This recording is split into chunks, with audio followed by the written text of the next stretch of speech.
Hello, this serves as my reflection on learner engagement, which I will be doing on the lesson that I have taught on the 22nd of August on the topic of population ecology within the content area of environmental studies. So during this lesson, I noticed that learners knew exactly what we expected of them because of the clearly outlined objectives, which were the knowledge, skill, and value based. So the first thing was that learners showed a fairly decent understanding regarding how to distinguish between the logistic S as well as the geometric J growth curves. And this was mainly because I was using a letter next to each graph, and so they could actually see that letter within the curve itself. The next thing that I noticed with these curves is that learners liked the fact that I was using different colors of markers to show the different phases. This helped them not to get confused with the different phases and which section of the line I was referring to as I was explaining it. But another thing that I also noticed or picked up on was that learners had a difficulty in understanding how to transition or why the population was transitioning from one phase to the next.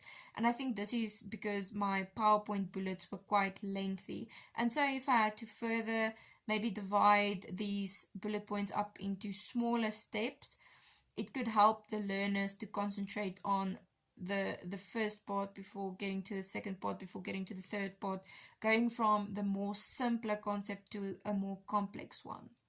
And these scaffolding techniques are very important because it helped them with getting a better foundational knowledge before building further onto that and trying to incorporating that into real world situations, which is also very important. Another thing which I picked up was that learners was enjoying they were enjoying the graph which showed how population sizes were regulated. About 30% of the learners preferred the way that I combined the stable and unstable population sizes, those lines, with the carrying capacity, because it gave them a context and they could actually see what was happening with the carrying capacity in related to the stable or unstable population size. But the other 70% of the learners were actually getting confused with the different lines because there was so much going on. So for future reference, I will actually use these different lines on different graphs to cater for those students or for those learners that had a difficulty in understanding that. Then the next thing I want to touch on was that learners were actually enjoying the worksheet which I've provided for them. I asked them to think about how different human activities could affect population sizes with respect to the carrying capacity. And that is obviously in a negative way.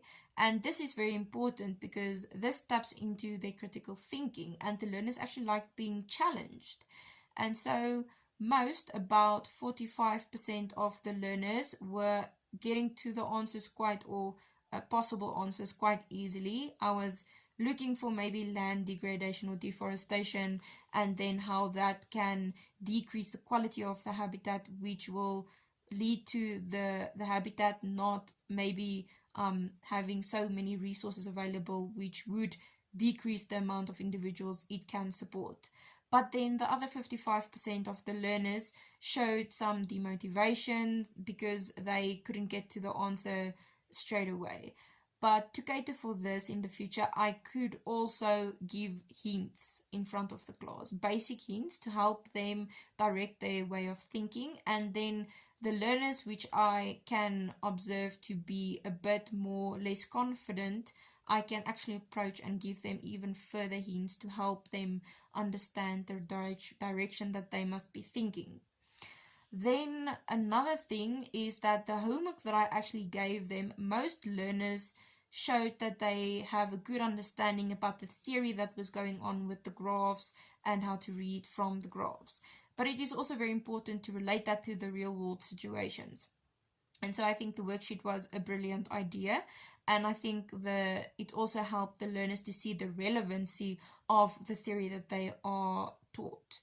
But I think maybe for those learners that struggle with these concepts, I must give a bit more real world examples, which will help them see the trend and how to distinguish between the different population sizes and why that is important. And to further improve my overall lesson, one thing I can do is I can split the class into different groups, about five groups, and then for every group I will allocate a certain graph, and they must come to the next lesson and present it to the class. And in this way, learners can also be used as resources where they can explain it in their kind of words or their way of thinking, which can actually help those learners that have gaps in their understanding to fill that and get a better overall understanding of the work. Since these learners can think on a level that are very more closely related to the way of thinking of their peers compared to me as the teacher. But overall, I think this was a very successful lesson and that the learners understood the theory quite well.